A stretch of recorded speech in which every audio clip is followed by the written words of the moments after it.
Welcome back to the Isn't That Rich podcast. I'm Jared Gravatt. And I'm Jill Franks. And today we're pulling back the curtain on what it's like to start a nonprofit, what it takes, the sacrifices, the wins, and the purpose that fuels it all. Joining us today is a good friend of mine, Haley Ottolini. She's the founder and executive director of a local nonprofit called the Mosaic Initiative, used to combat sex trafficking both globally and locally. Haley, we are so excited to have you here. Yeah, thanks for coming. Thanks for having me. I'm really excited to be here. Welcome on, Haley. So I want to get started talking about your story and how the Mosaic Initiative came to be, because I feel like there's so much behind that. So what experiences or moments stirred your heart towards this mission? Yeah, so I get asked that question a lot because it is kind of a niche sort of situation. So people are just like, why did you choose that? So usually there's not like a specific like pinpointed moment that I remember, but I do remember learning about trafficking. I think it was in middle school, early high school. And it was just something that once I learned about, I was just taken by it in a way of, how is this happening and how have I not heard about it, and why are we not all talking about it? Yeah. I think the way I learned about trafficking in the first time I was introduced to the concept, I believe, we used the term modern day slavery a lot. And that really, I think, struck a chord in me of, oh, this is something that's continuing to happen. And yet, I just hadn't heard anything about it. And so I think once I knew about it, I couldn't not do something about it, kind of thing. And then, as my life progressed, there were personal things that happened or situations I was close to that definitely impacted that and encouraged me towards that. But yeah, I think I was always very interested in philanthropy as a whole. That was kind of where I landed. Yeah. Awesome. So when was like the turning point moment where you're like, I'm not just going to learn about this, but I'm actually going to create and build an organization? Yeah. So I actually went on an internship and kind of created a curriculum for youth pastor I worked for a missions organization at the time, and they trained youth ministry workers. And so I did an internship there and kind of tried to create a curriculum of how to, some prevention efforts, for those working with youth. And during that process, I'm meeting different people and doing a lot of research. And I just noticed that the burnout rate for workers was incredibly high. And the work is very challenging, especially in different contexts. So then fast forward, as I was going to school for intercultural studies and things, which is essentially a lot of people end up doing something like that with it, I was kind of like, I feel like I'm trying to become a detective based off of watching Law and Order. Yeah. And so I wanted some more like real life experience with it. And so I started working, I think it was maybe 2021 at the time. I worked for about 6 months until I got pregnant with my first child. But I worked for an organization in St. Louis that works with minors who have come out trafficking. And so that was my experience there as well, was just, it was challenging work, and there was a burnout, and I saw a need for increased collaboration. And how do we take what people are learning on the field and not recreate the wheel? Because at the same time, I was seeing so many new nonprofits starting up. And so that kind of started this whole process. Yeah. Wow. Yeah. Awesome. It's so cool. So I want to get back to the Mosaic Initiative. So what is it? If for people that have never heard of it, and I know Jerry kind of mentioned it earlier, but for people who have never heard of it, explain to me in the most simplest terms, like what your initiative is, what you're doing. Yeah. So we, like he said, we combat sex trafficking and sexual exploitation locally and globally. I would say right now we're primarily focused globally in India. So our main program is that we fund recovery efforts. So we work with a partner, a grassroots tiny nonprofit in India with a lot of experience. And they conduct investigations and then work alongside law enforcement and human trafficking task forces to conduct raids and get women out and young girls out of trafficking, and boys as well, but women are primarily who we see at this point. Yeah. Wow. So you focus on 3 big areas: building coalitions, raising awareness, and developing resources. What does the day-to-day look like in that and kind of operating? I'm sure it's a lot of moving pieces. Yeah. Well, we're still very young as a nonprofit. I think it's taken us a lot longer, just mainly because of the season of life I was in when I started this. I think I started about 5 years ago. So, and you have to start the paperwork even before that. And so my daughter's 7, so I think she was about a year old. I was actually in a coffee shop you started, pretty much there every day, just like researching and working on my computer. I work a lot like remotely. Mm-hmm. The day-to-day can look very different depending on the season, but I am still a mom. So it kind of, it's not quite as structured as a typical job would be. And a lot of times, since I work with people who are in a completely different time zone, sometimes I'm working at home at 2 a.m. or something, answering a call or things like that. But during seasons where we're doing a lot of fundraising, it's a lot of event planning and running around all over. I love it. So many people have a dream to start a nonprofit or make a difference like you are, and they don't really know where to start. So what are the very first steps that you took to starting the Mosaic Initiative? I know you just kind of mentioned you were doing a lot of paperwork behind the scenes. So I was thinking about that on my way here, and I think the first step, one that was suggested to me and one that I suggest, is first see if there's any groups locally or near you that you can get involved in that are already doing it. Mm-hmm. Because I think there's not always a need for another organization. If one's doing it well, they maybe just need to be able to grow, and that looks like you getting involved in that. And so that was kind of my first step of even like when you're starting a business, you do market research, right? So I was looking into, okay, are there other groups that are wanting to do what we're doing, and how do they do it? Things like that, which when I started the organization, I kind of had a different idea of the direction we would go in. And I think that that's still where we're headed, but I realized that I was starting kind of further down the line than what I needed to. So when I started it, I initially really wanted it to be more of a collaborative effort to create resources for anti-trafficking organizations, with anti-trafficking organizations and outside groups. But you kind of have to have something to bring to the table for that. And I didn't have the experience. And so I kind of had to pivot. And it was also, we started this all right after COVID, as COVID was hitting. I was going to say so there was a lot. I've pivoted so many times throughout it. And I don't think it's all within our mission, which I think is incredibly important. So that was the first step, was I sat down after establishing, okay, this is something that is necessary or something that's needed in the area, and talking to people and establishing that need. I sat down, and it probably took me at least 2 days to write a mission statement. Mm-hmm. And I rewrote it and I rewrote it.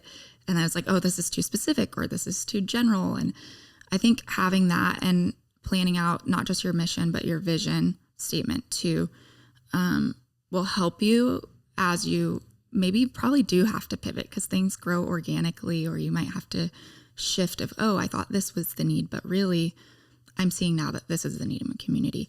So I think having that initial time and to take your time would be my biggest advice on that.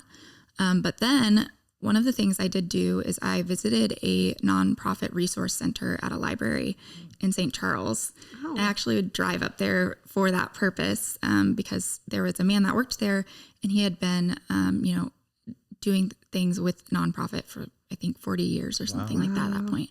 So he sat down with me for several hours and mapped out everything you need to do to start a nonprofit, which was it was incredibly helpful, because there's a lot of information online of how to start a nonprofit, and I still made so many mistakes doing it, even with the help that I had. Yeah. But it's hard. There's almost so much information to know how to weed it out, and especially when you're filing paperwork with the state and things, and that's usually where I've had to redo it or learn a lot.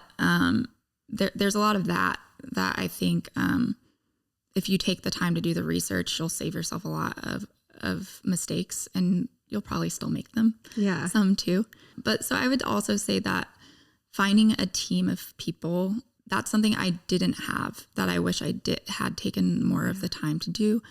I had kind of, had to get a starting board, but I think the buy-in wasn't maybe what I needed, and maybe wasn't exactly what we needed. This last year I was a part of a group that was nonprofit leaders, and we were all kind of sharing different things of how to grow. And the thing I noticed was I was one of the people that didn't have someone else with me that was also a founder along with them, like kind of a team. And the groups that had that seemed to be doing much better at the point, where they were at that point. So I would say trying to find other people, like-minded people who would want to come alongside you and you accomplish that together is a really important part of it. Yeah. And then there's the logistics of like just all the paperwork and filing for 501c3, incorporating in your state, getting your business name, all of that kind of stuff. Also making sure that you want to do it nonprofit and not for profit, I think is a big decision in the beginning too. Because there's a lot of for-profit businesses for causes, but they're structured so differently. And so I think that's a big thing to figure out which one you're wanting to do. Yeah. Because I was going to ask, like, what is like, because I know you personally, you're creative, you're relational. I'm kind of the same way. And so then you realize you have to create the board and the bylaws and all those kinds of things. That's still my biggest. And, like how that has been navigating that aspect on it, because I think a lot of people that, because you have the passion of the project, but there's always these like logistical things attached to that can be difficult. Yeah. Did that meeting with that guy help with that? It did help with that. Yeah. I think, well, and my first board president that I had, and I loved her, and part of it is a learning experience of how best to bring people in, and I'm still learning how to do that. But she was a little bit more logistical. And so I think that was my hope, was I actually wrote down when I looked at board members, like qualities I wanted in the board members, not just roles, but qualities of, I wanted someone that was actually would push back or like have kind of question things. Like I tend to look for people that aren't necessarily going to agree with me on. You don't want yes men in this. You want people who... Although I have ended up with a lot of that. I think so I think the logistical side is still my biggest challenge. And I find that that's true of a lot of nonprofit leaders, because we tend to be the big picture people. Right. I'm still working on finding my details person. As far as the board goes, board development is still our biggest weakness, and that's something I'm trying to focus on in this next year.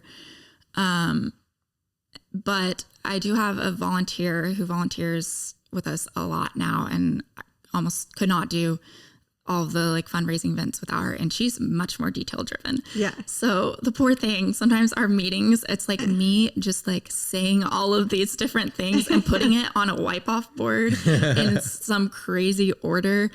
And it's part of it's her just being in the sounding board of me getting it out of my head. Yeah. But also she's like, okay, so what does this mean? Logistic, like what action steps? I love people like that. I'm like, I don't think that way. They hate me. I love people like that. And I think that's a big thing for especially like self-starters, entrepreneurs. When you're a big picture person, finding those detail people is important. And that's something I'm still working hard to find. In an area that we could grow in a lot, because I'm not the most organized, I'm not the most detailed. And yeah, it's fun to come up with the ideas, and then the follow through comes, and it's a lot of logistics. Right. Yeah. What about this? So you said it was nonprofit library, is that correct? Or it was a resource center at the St. Charles, I believe it was St. Charles Library. Now I don't know if it still exists. I think they restructured at some point. I believe the guy's name was Brad Smith, but he was an invaluable resource.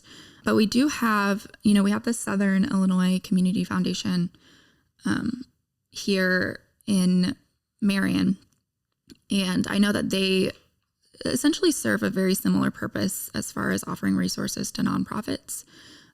We've been a part of several of their events, like Give It or SI. I always get confused if it's Give SI or SI Gives. I think it's SI Gives. I know they have like similar resources and can help people get started. So if it's someone local, I would suggest like contacting them because they're going to have really good advice. And I know that they have a lot of seminars like on boards and things like that I would spend retrospectively, I would spend a lot more time figuring out the board and the structure and doing that kind of thing first. Yeah. There's just things you don't know. You don't know what you don't know. I didn't. And so experiencing those things. And it's been a big learning experience. Yeah. And I think it's been personally an area to grow into because not processing the need for growth as failure, but as opportunity for growth is a mindset shift that I still have to work on. And so it's hard when you're wanting to accomplish something and you're doing it for a certain group of people and you care so deeply about it. And then if you're like, oh, I messed something up. Or, oh, it's like, okay, I'm learning. I didn't know. And now I'm going to do this instead. And so I found that too, when I've gone to other groups I try to find opportunities to learn, not just from other nonprofit leaders, but from businesses. Mm-hmm. So that's been a big thing for me too. I started going to mastermind groups at Ethos, and that was incredibly valuable for me starting off. Because one, I got to network and meet a lot of people, but I also was more exposed to different perspectives of like, okay, this is how businesses do it. Sure. How can we take some of those principles and apply it in a nonprofit setting? Which I think we can kind of get stuck in our own like field. Maybe nonprofits only learn from other nonprofits or don't think to learn from businesses, and businesses maybe don't think to learn from nonprofits, things like that. Yeah. So it's kind of, how do I learn from these different ways? And they offered a class too for nonprofits. And I think it was Martin Parsons who had a class, and he's we love incredibly knowledgeable. The poor thing, I sent him a big long list of, these are all of the things that I need to learn how to do. How do I do them? And he was really helpful. And being a part of those groups, I would also encourage being a part of groups like that, because I think there's an idea in your head of what progress should look like. And it's incredibly frustrating if you don't feel like you're making the progress in the time that you think you should.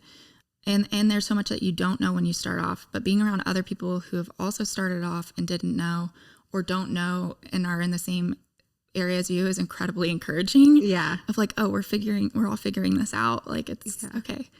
And hopefully you can learn from their mistakes and not make the same ones. Right. Be the idea. Yeah.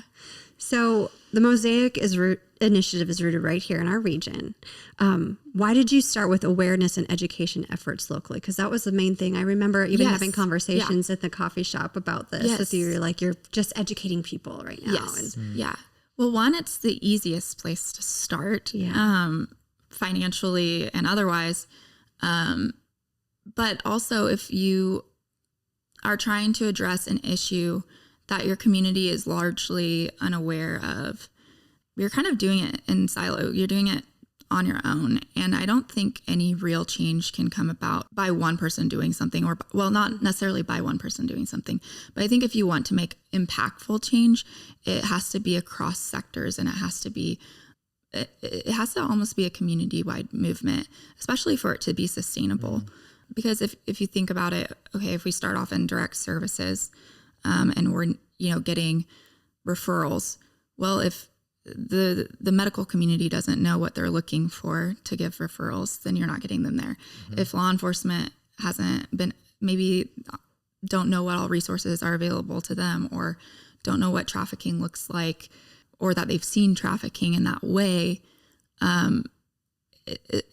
you're kind of fighting against something that really you could bring people into and do together. And so I think that's really why we started there. And that's kind of where we're still at this point, because like I said, I think any one organization is not going to be able to adequately address an issue, but it needs to be a collaboration of many organizations. And that's what's really cool about nonprofit work is there's so much crossover amongst groups. Oftentimes, you're going to serve people that are similar demographics, or so there's a lot of collaboration. I think that's possible in the future for us, and direct services is somewhere that we still would like to go. But yeah, I think in the first year or two, I applied for a program. It was Samaritan Women's Institute of Shelter Care, and we got accepted into their program.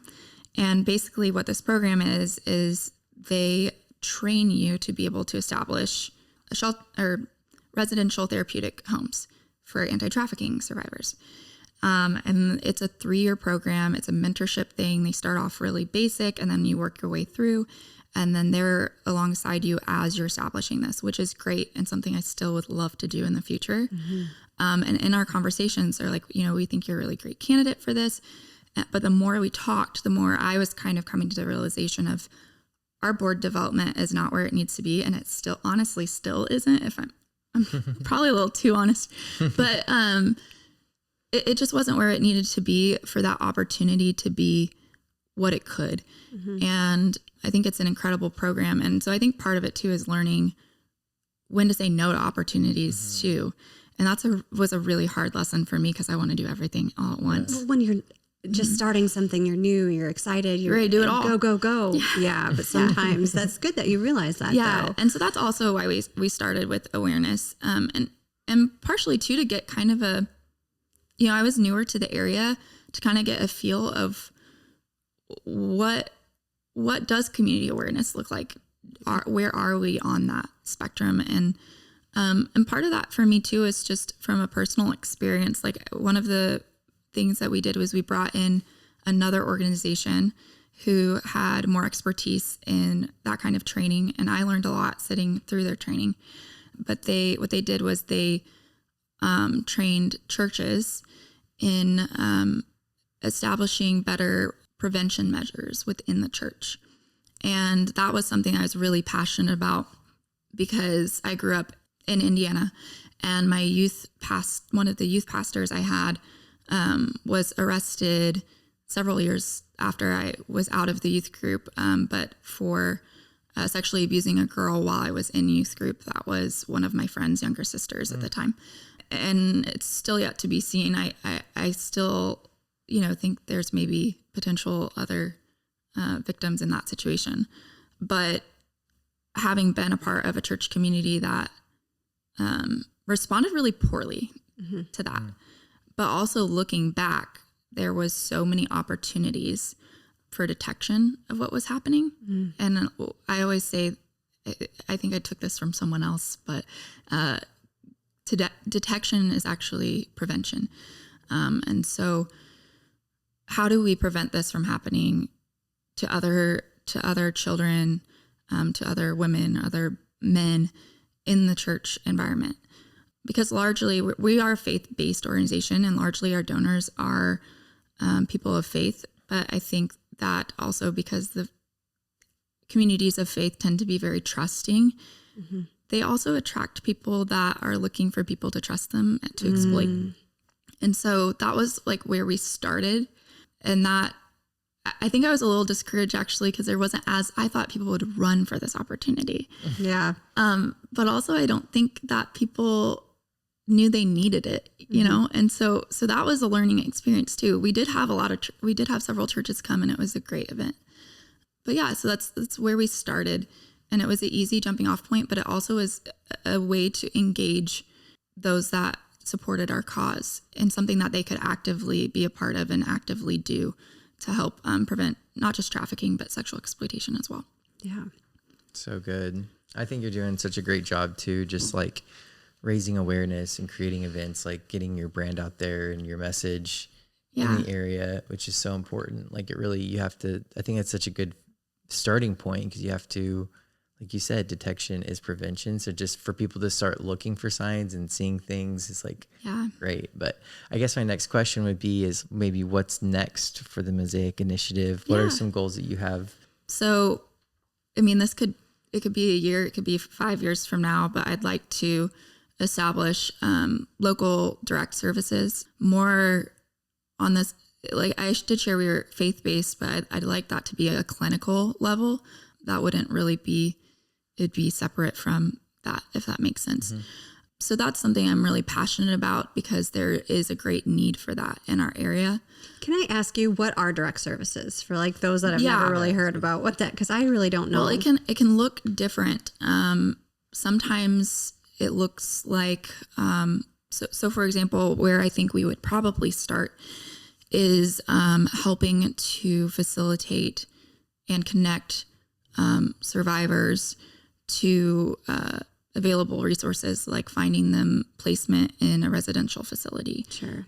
Things like that. That can be, that middleman work can be really valuable, and advocating on their behalf. Another organization that because as I've been doing this, I've been asking people where they started. One organization I talked to, they started with advocating with the judicial system for women who were incarcerated on their behalf, especially if they were incarcerated for a crime that was committed during their trafficking.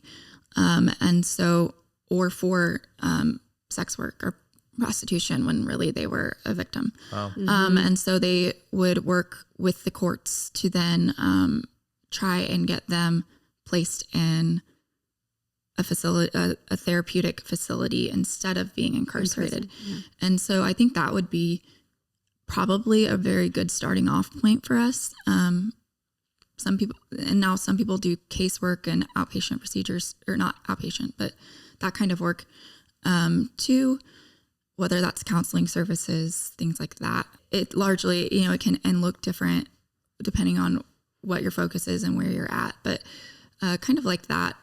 There are groups that do, rape crisis and sexual assault crisis response. I think we have several groups that do that, but don't necessarily focus on trafficking, which has a lot of similarities, but ultimately is different. And maybe the approach is a little different on that. And so I think that's an area that we could offer something that isn't being offered. Now, I think some of those organizations are growing in those areas, which is great. Yeah. Because I am not, especially in nonprofit, I'm not a competitive person. My hope is just to see survivors be empowered and connected to resources, and have the support they need when they're rebuilding their lives, and to know that rebuilding their lives is possible. Right. And so if another organization is going to help them to do that, I want to help that other organization do that. Right. So I think that's something we also bring to this space, because I'm sure in business world you see a lot of competition. Mm-hmm. And nonprofit, I would like to say it's different, but it isn't always, especially when, I think some people think you're competing for the same funding, maybe. But to me, if someone cares about it, it's not a competition. And so I think that bringing that desire for collaboration amongst groups could bring something to the table as well, because that's something that we're passionate and want to take the time to do, of like, hey, we'll be the table. Yeah. Like let's all work talk together. it out and figure out better ways to serve the people we all care about. Yeah. Right. Well, you mentioned funding, and I know with nonprofit, funding is a huge part of that, and starting and sustaining that nonprofit. So how did you approach your very first fundraising efforts? Yeah. You guys actually were our first sponsor. Yay. I think maybe our only one that year. We did a Christmas tree market in the parking lot of Crown Brew, and it was during COVID, and it was really, really challenging to figure out how to, because I didn't start with any seed money or any like starter funds. I didn't really have a structure to start, and maybe I would have there probably were grants I could have applied for development that I just wasn't even aware of. But I was always very reluctant to get into grants, and still have yet to, just because of the sustainability part of it. Yeah. So I was like, what's in it? Something that people I kind of approach fundraising as what's something that the buy-in doesn't necessarily have to be they're already interested about my cause, but an event that someone would want to go to anyway. And then it's an opportunity to tell them about our cause. And that's kind of shifted over time because we started doing galas and things like that. And even in the last couple of years, I found that kind of structuring it more of how do we create events that people just want to go to, whether they're bought in or not, has actually been more successful for us. And hopefully that will grow into events where we can have people that are really wanting to hear about what we're doing. But yeah, so we did a Christmas tree market.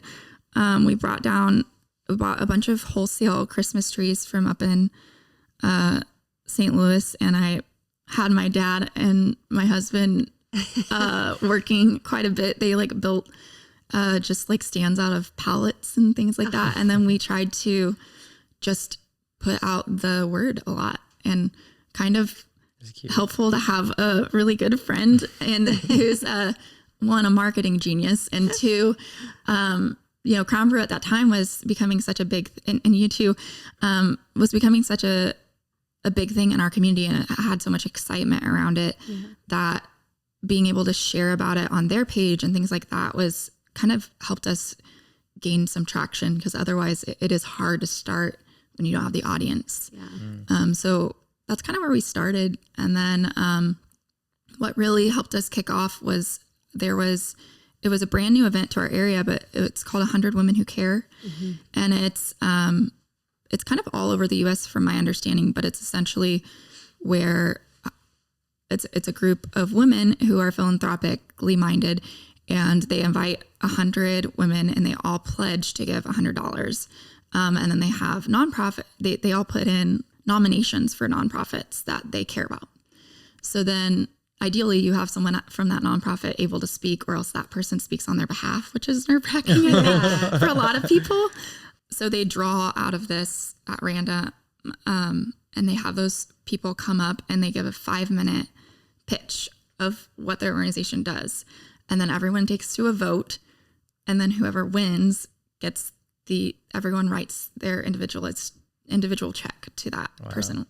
And it was needing to be used locally. So that's one of the reasons that we also started with awareness rather than starting in international things or stuff like that was because of that. And so a lot of that helped us bring in the training that we wanted to bring in and things like that. But that was their very first event locally. And I had no idea my name was going to be put in there, let alone thanks to Allison Hassler, which was also hilarious because she was the one like hosting the event and did not anticipate drawing her own card. But I gave my 5-minute pitch, and apparently it went well. I think it was very close. It was 2 very established organizations outside of me, which I think was probably why we also got it, because it was like, oh, this is new and starting and would help them a lot. And so, but what is cool about it is I noticed that kind of every nonprofit tends to get their turn, like they might go a few times, but it was also a crash course in how to speak and get my elevator pitch within 5 minutes. Cause I don't know that my mom, I think, mentioned it on the way to the event. And I was like, she's like, did you prepare something? And I was like, well, I mean, I've thought about what I'd say in my head, but I don't want to psych myself up to think that I'm going to I was like, I don't think anyone's even going to put my name in. So I was glad I had thought about it.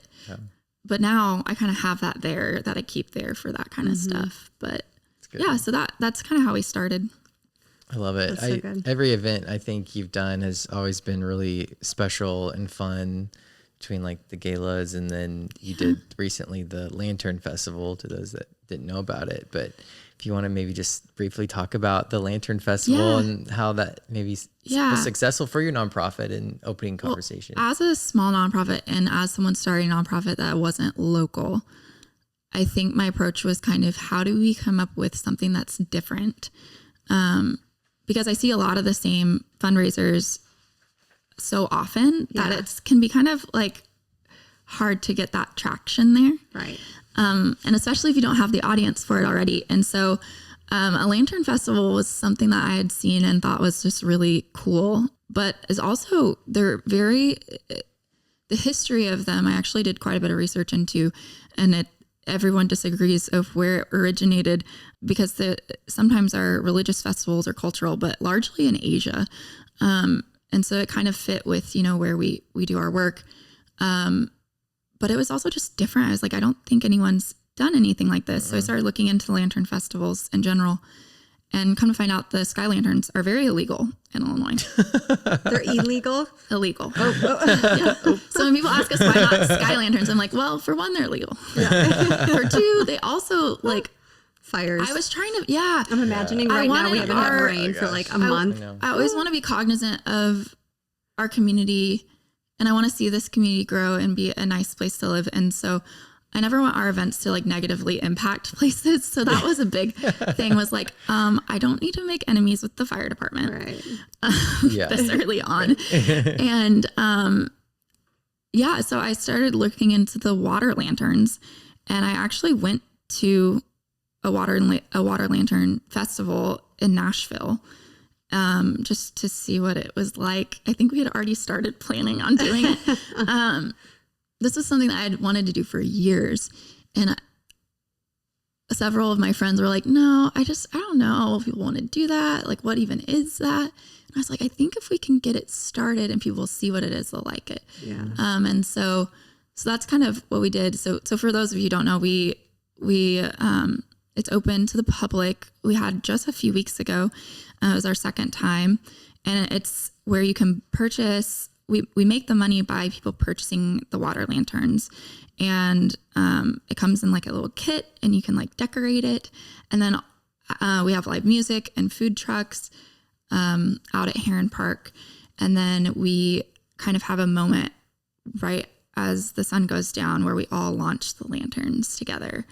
And it's a really incredible, very unique event, which was kind of what I walked away from when I went to the one in Nashville. Was I kind of expected festival-y and which gives me a little anxiety, but really hype and everything. And it was the most tranquil event, and it was really unique. It was very community based. To me, it was very European. Everyone's sitting on the grass and enjoying each other's company. And I was like, oh, this is really cool. And so, after going to that, it's a large organization that primarily does the water lantern festivals in the U.S.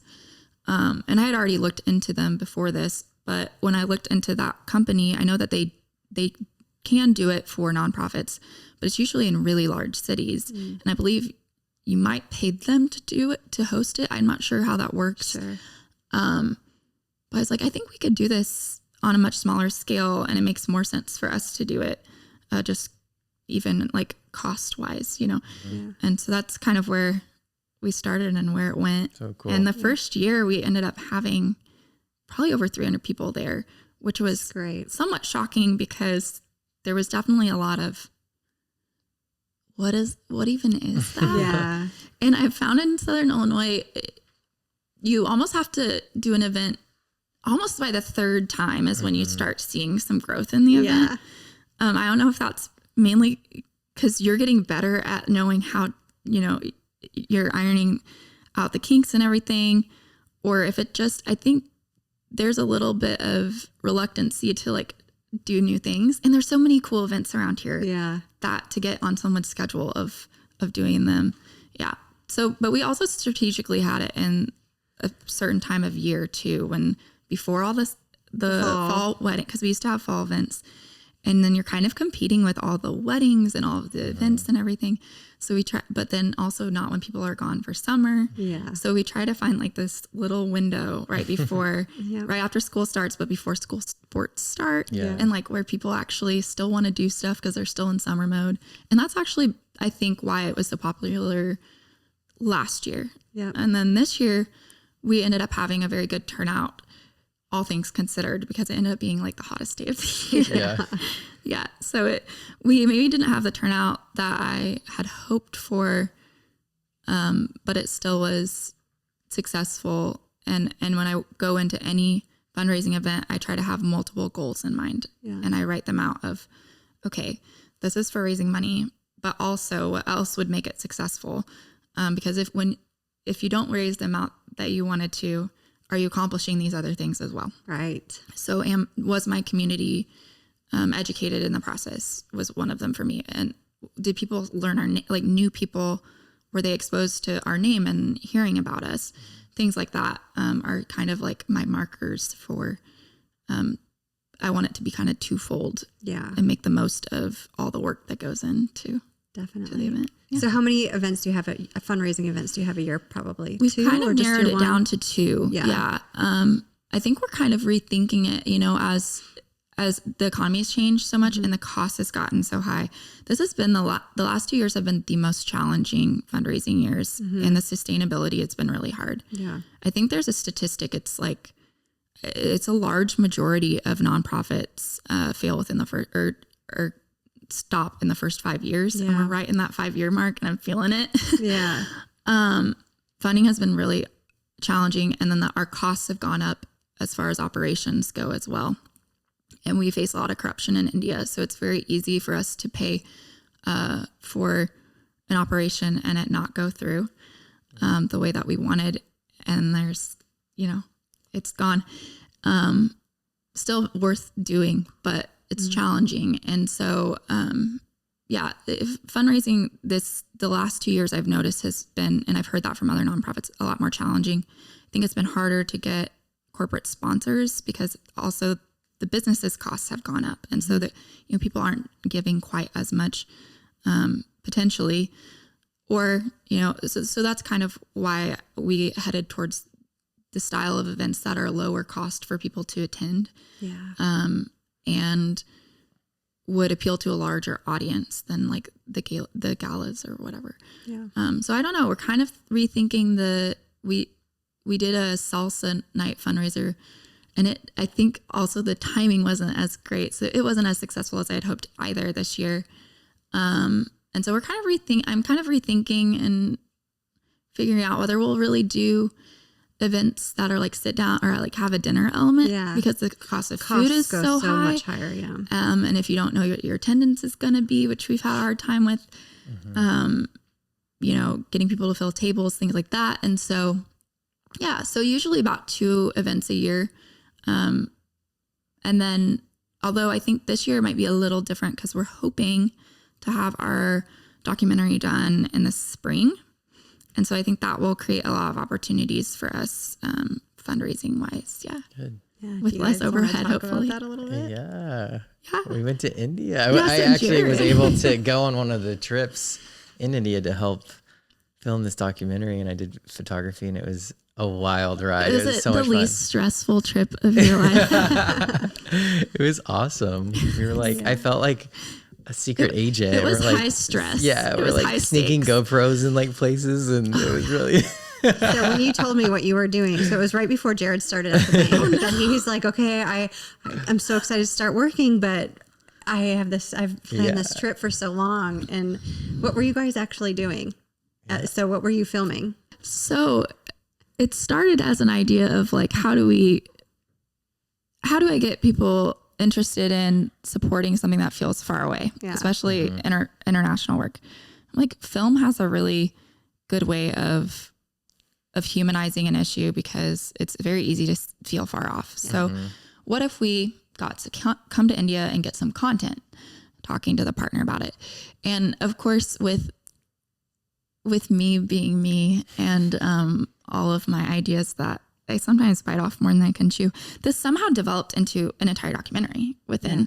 And I remember calling my friend from, I think we've been friends since we were 5 days old, my friend from childhood. And I was like, hey, do you want to go to India? Or do you want to go to India? And that was like my only question. And it was like, yeah, so I'm thinking about getting some film content. And then the more we talked about it, she's like, well, if you're going to be here, I don't have that. She was a newer organization as well. She started around the same time as me, one of our partners in India. So she's like, what if we get some footage of other organizations that are further along and doing their work? And so that turned into a whole documentary project, and first American team I've ever led to India. And so we were doing some pretty crazy stuff when we got there. I didn't anticipate, which it was a very different role, having just gone on a trip, like going on something and then like taking, so these were all like people that are very close to me. Yeah. So like my best friend from childhood, my best friend from here, my husband, and I'm sending them into a brothel undercover, like it's yeah. So it was, so we ended up having some crazy experiences. Jared, do you want to share any of the things that like we did? Well, it's just crazy. Like, going into a brothel and like you're in that position and you're like seeing like them line the women up like cat, you know what I mean? It's just so like, but you're like playing this character, and then even like Tucker like was in the role of like being like an investor, like interviewing like a trafficker and these conversations, and they're like secretly being recorded. It was just so like eye-opening to see this like experience. And we went through the whole country. And it's much more visible, I think, there. It's not that it doesn't exist here. It 100% exists here. But when you have that many people in a small area, the amount of people affected is going to be higher because there's just so many people. Right. And then there's just also like, how do you keep up with something like that? And so it definitely is more visible. And in my experience of going to different countries, I've been to Thailand and Cambodia as well. It can be a lot more visible in different, especially Thailand, because there you get a lot of like sex tourism. And so there's this market for it, and it's not a back alley kind of thing. It's like very upfront. And there were there are well-known red light districts in India, but it's also hard because we're coming from a very rural area. So it looks different in our setting too, in the larger cities, it might be a little different. There's different strips and stuff in larger cities that you would maybe see something similar, but the brothel experience was definitely just eye-opening, especially for my team who doesn't have a background in trafficking. Right. And so there was a concern there too of this is a lot to put on anyone. And then you're trying to film an entire documentary in 13 days, and there's a lot of cross-cultural communication happening, and you're weeding out what's personality, what's cultural, it was a lot to manage. There's a lot of big personalities. I think we do things differently, but we also were all going in not having ever, they had film background, but not necessarily filming a documentary. Right. And so you're kind of just getting there, and they're like, well, how long it will take? We're like, well, we don't know yet. And so we'd learn. And so our partner had booked us for like so many interviews. It was all day, every day. And so it was really exhausting. It was a very, tensions were a little high for that trip, but it was very valuable, and it was really cool to see. And that's kind of where the documentary, I think, is headed, is rather than focusing on like the deep, dark underbelly of India, our desire is to show what efforts are being made in India and have been being made. We met one woman who had been doing this work for 40 years, Wow. And I was like, teach me everything. And she's like, well, I'm still learning. We're still learning. We've been learning. And she, all of the groups that we talked to, whether they were law enforcement or like we met my partner that does the recovery operations. He's the one that took them into the brothel and did the undercover interview with the human trafficker. And he had a really impressive background of working with a very well-established organization there.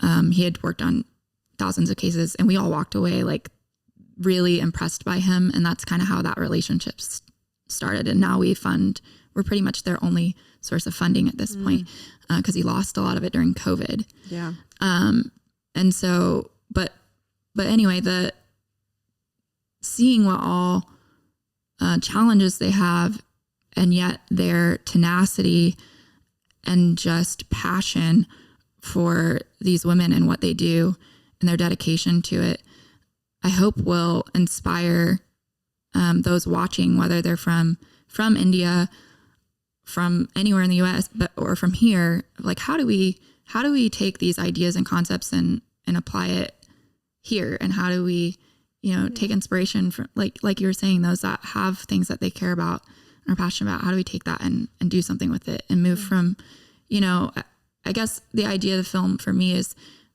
how do we move people from sympathy to like compassionate action? Because sympathy isn't really an action word, it's a feeling, which is great. And a lot of movies are very good at pulling at heartstrings. But for me, it's how do we how do we take that, but move more into an empathetic lens of if this was happening to me or someone I loved, and likely it may have, what do we do about that? And like kind of lighting a fire under people's feet a little bit in a positive way. Right. But also we want to paint India in a positive light too, as well, not just, especially as foreigners coming in. And we were really intentional to make sure our team was well balanced and not just like an American team, like coming in and calling all the shots. Like we had a film crew that were from there, and it was very collaborative, and it was really cool to see all these organizations, and some of them that maybe were hesitant to collaborate with other groups. Sure. It was kind of a starting off point for them. And so, yeah, I'm excited. It's taken a really long time to edit because it was all in different languages. Right. A lot of it. Yes, there's a lot of translation and so much footage. Yeah. Like hours. It's hard to piece that hours. out and put it I together. think it was like 29 hours or something like that. A Like lot. Wow. footage. A lot of So footage. it's, yeah. Yeah. Wow. And we're working with volunteers. So it's taken a lot more time than I'd hoped. It was a big investment for us, but I think it will serve to really help us gain some sustainability with like church partnerships and offer a lot of opportunities like that. So Yeah, absolutely. Yeah. Very cool. Yeah. But we were happy to have Jared with It was us. so fun. Yeah. I loved it. The photos that he took, it was worth the trip just to have, because with the nature of our work, it's hard to like share. Yeah. I can't really share pictures of survivors or photo, and I do, but their identity is protected. And so it was really awesome to have some images that I could use in building our website and all those things like that. Yeah. And also just to have my friends with me, it was really fun Right. It was and good. I stressful, loved but really it. fun too. I love taking pictures, and it was so great. Well, good. Yeah. I have just locally here, we talk about India and all the things happening there. If you were to educate somebody here on what it could look like, because that's something, I know you had a big initiative going around to the fire stations and the police departments, and you were kind of educating on what to look for. Is there something people can look for here? Yeah. So, there's definitely a long list, and you can look up like the red flags of sex trafficking. But I think more than that, and this is something that we passed out with our lanterns, was like the common misconceptions. And they're very basic, but you almost have to start there. Yeah. Because I think if you ask people what trafficking is, they'll almost always have an answer. Yeah. It's not always the reality. And Well, because what I think of is Liam Neeson. Yeah, Taken. Taken. That movie Yeah. is like all I can think about. I had a survivor that I volunteered with a while back ago, and she said that when she trained, she would always share that trafficking is, everyone always thinks of Taken, but the reality is it's somewhere between Taken and Pretty Woman. Is really where it falls.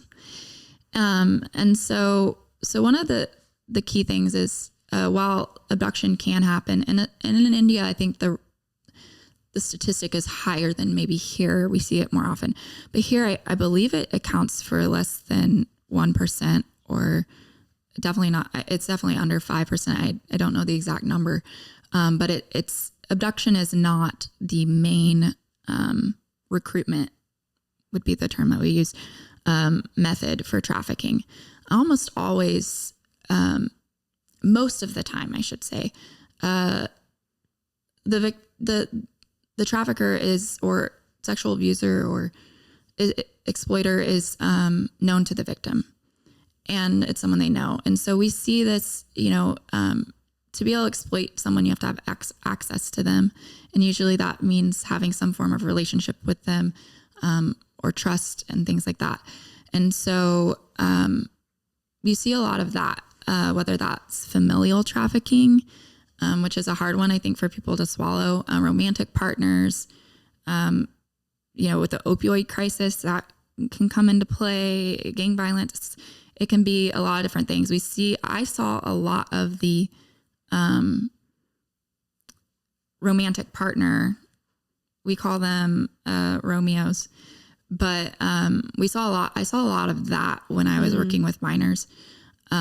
And a lot of times, so sex trafficking is the buying or selling of an individual for the purpose of a sex act through the means of coercion, which is, I think, the biggest one, force, threat of force, deception, fraud, false promises, and there's one other one. I always tend to skip at least one in the long line, but it's so there's many different means of trafficking. It can look different in different settings, but I would largely say to anyone learning about trafficking, that's the big one. It's not a big city problem.